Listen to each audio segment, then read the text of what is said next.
करके अपने विचारधारा के माध्यम से इस समाज में सोए उस समाज को जगाया है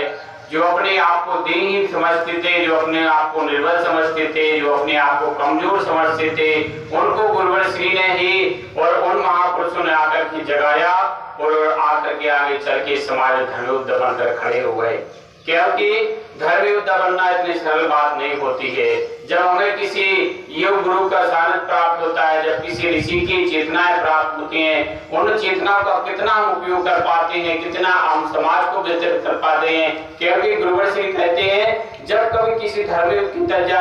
तैयारी चलती है उससे पहले हमें धर्म युद्ध तैयार करने होते हैं। जिस प्रकार रामकृष्ण ने आकर के अपने समान कई जीवों को बनाया, उनको अपने प्रवृत्ति के अनुसार अपने प्रवृत्ति के अनुसार ढालना शुरू किया, जिससे उनमें चेतना जागृत हो। क्योंकि आज का जो समाज, आज का जो वातावरण चल रहा है वह चल रहा बेटन होकर के समाज बेटन डालना। जहाँ देखो वहाँ चार लोग बैठते हैं और भाई भाई की कुबड़ाई करने लगते हैं, पति पत्नी की कुबड़ाई करने लगते हैं, एक दूसरे के साथ में बुरा व्यवहार करने लगते हैं, जिससे परिवार बिखरे। जब तक हम परिवारों को एकता के सूत्र में नहीं बांध पाएंगे तब तक कोई युद्ध लड़ना बड़ी कठिन बात होती है। जब हम चल करके आगे परिवार में एकता होगी, भाई भाइयों में एकता होगी, पति पत्नी के अच्छे संबंध होंगे, भाई बहन के अच्छे संबंध होंगे, तब जाकर के हमें एक सफलता प्राप्त होगी। आज जिस समाज को हम और आप आकलन करें वो समाज में हम देखते हैं कि आज छोटी छोटी बच्चियों के साथ जिन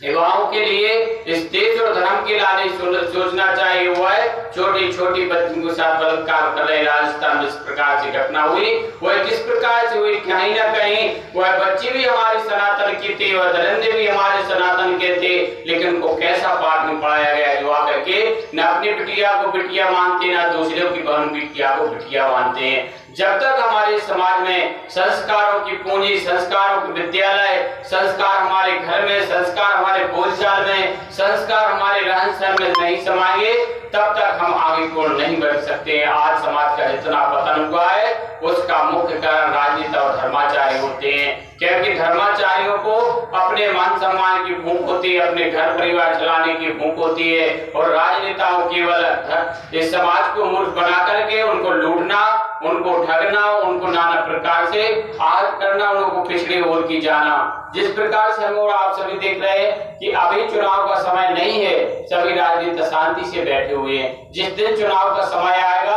आप देखना, जो कभी आपको पहचानते तक नहीं है वो आपको फोन लगाना शुरू कर देंगे। जब कभी आप कहीं मिलेंगे बड़े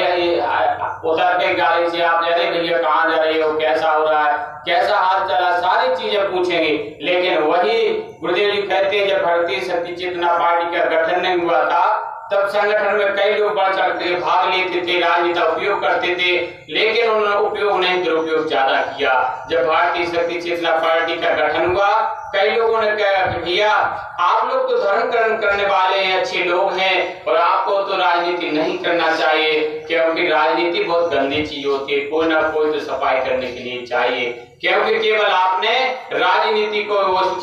ला करके उस कगार पर खड़ा कर दिया है जहां आदमी की द्वेष भावना होती है, जहां आदमी के अंदर भय होता है, जहां आदमी को केवल यह लगता है कि राजनीति करेंगे तो हमें भी लूटेंगे और देश को भी लूटेंगे। वही सुधार की भावना आज गुरुवर श्री लाकर खड़ी कर दी है कि हमें राजनीति करने की कोई शौक नहीं है। जो तो राजनीति 70 साल से नहीं कर पाए, जो हमारे भगवती मानव कल्याण संगठन ने 30-35 वर्षों में कार्य